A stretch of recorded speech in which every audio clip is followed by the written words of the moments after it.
Lesson 9. Enthusiasm.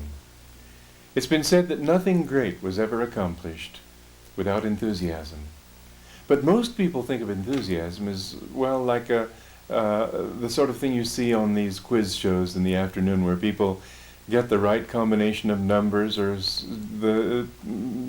put the thing in the right box or whatever it is, get their answers right, and win a refrigerator, and they jump up and down and shout and say, "Ooh, wee, how wonderful." Well, that's not the kind of enthusiasm I'm talking about, although that can be helpful. But, enthusiasm can also be like dynamite. If you explode it in the air, it doesn't do any good. But if you put it in the ground, you can perhaps build tunnels.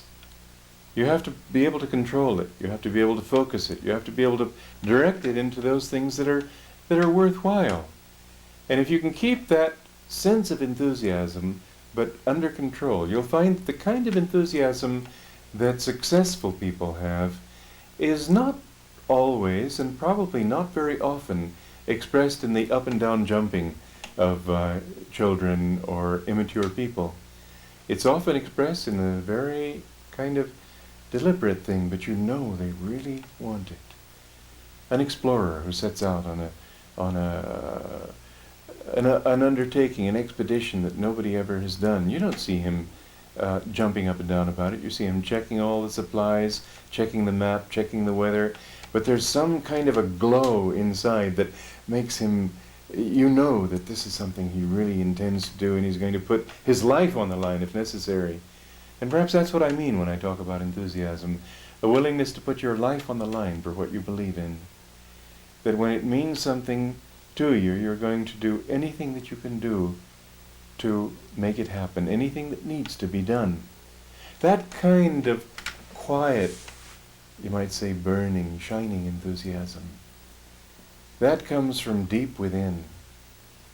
Have that kind of enthusiasm in anything that you do. But remember that enthusiasm is something that you generate. It's not something that anybody gives to you on a platter. Yes, somebody else is enthusiastic, maybe to be able to fire you with his own enthusiasm. That's what we're talking about with the magnetism of leadership, that you have that kind of enthusiasm that inspires enthusiasm in others.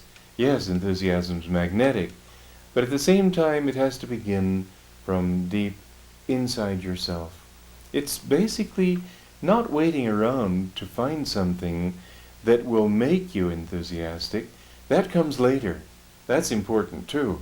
You don't want to fritter away your enthusiasms on useless things. But at the same time, it's sort of a basic attitude toward life. It's been said that if you act enthusiastic, you'll be enthusiastic. There have been many stories told on that subject, and they're wonderful stories. People who had no energy, and they acted enthusiastic, and suddenly they found in the very act of acting enthusiastic, they became enthusiastic. Well, learn to do that from the first moment you wake up. Some people, they wake up and they think, "Oh my God, if only I could wake up a little later. If only I didn't have to go to work today. If only I didn't have that kind of a boss. If only I didn't have these meetings to go to today. If only I didn't have this. If only I didn't have that." They have so much willingness. This is another kind of unwillingness, a kind of mental static. If you could learn to overcome those things, you'd be amazed to see how much energy you have available. And so, when you get up in the morning, the first thing you should do is get up with a positive energy. In fact, here's something that you might try right now. Practice it with me, and then when you wake up in the morning, do it. Get up. As soon as you get up in the morning, stand up and start walking in place and say, "I'm awake and ready. I am awake and ready. I am awake and ready." Those thoughts, those words, that affirmation will somehow seep into your consciousness, and you'll find yourself greeting the whole day with energy. We'll go into affirmation in another part of this series of classes, and I'll go into it more deeply. But have that constant affirmation that you will do, you will accept whatever comes. Just put yourself in a situation that would make you think that, well, how can I be enthusiastic about this? Somebody who's utterly boring comes and talks to you, and you wish you could get away, right? But there's even a way that you can handle that kind of thing. After all, some people are gloriously boring. You might just make it a game in your own mind to see, well, how boring can this person succeed in being? You'd be surprised to see how an attitude of enthusiasm can carry over into everything that you do. Now, contrast that with the attitude of people riding, let's say, the New York subway. I was in New York a few years ago, and I had to go down the subway to give an interview on a radio program.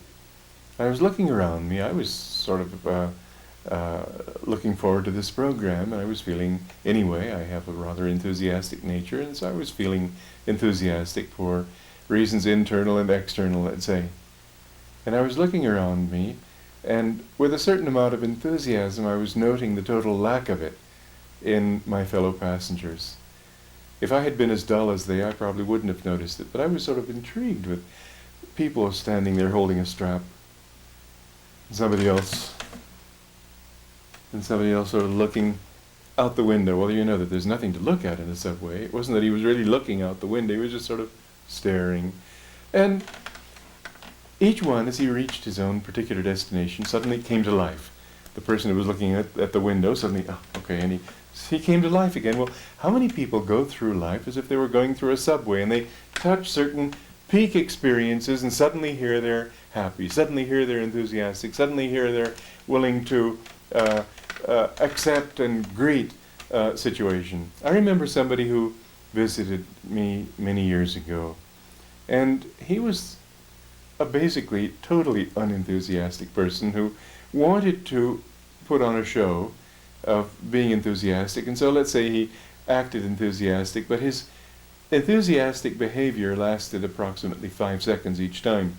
So he would be at the breakfast table, let's say, and sort of staring like this. I'd say, it's a beautiful day, isn't it? Yeah. What are you going to do today? Oh, I don't know. I'm going to go out and take a walk. Start staring like that. Well, so many people have that kind of attitude where life justifies their lack of enthusiasm for it. Because when you have no enthusiasm, then nothing happens that's worthwhile anyway. You end up going through from birth to death as if in a subway. Your peak experiences become fewer and fewer, and the peaks become lower and lower. Somebody did a survey of people in their 40s, asking a whole group of housewives what was the happiest moment of their lives. And you'd be astounded how many answered. In fact, I believe it was a majority. That the happiest moment of their lives, you might say their peak experience, was the high school prom. Isn't that kind of pathetic? 20 years later, that's still all they live in? What we've got to learn is to find something to be enthusiastic about every moment of our lives. You know, when you see a dewdrop on a blade of grass, to some people it's just a dewdrop, something to get their feet wet. To other people, they see the sunlight there and that prism breaking that sunlight into all these little colors. It's as beautiful as any jewel. And the people that you meet, each one has something interesting that he's lived, something that he's perhaps learned in life, or something that he needs to learn. And even if you don't see anything outside yourself, even if you're living in a dungeon with nothing but gray walls and a gray life, you know there are some people who become great men and women as a result of that kind of experience, because they're living from inside out. They're living in their thoughts. They're feeding their own mind with interesting things to think about, to learn, to plan when they get out, or to contemplate right now, wherever they are. Enthusiasm is something that you give yourself. And in the process, you can help spark that in other people. So enthusiasm is one of the basic qualities for developing magnetism. And the doorway to enthusiasm is a willingness to accept, and more than accept, to greet, to welcome everything that happens to you in life.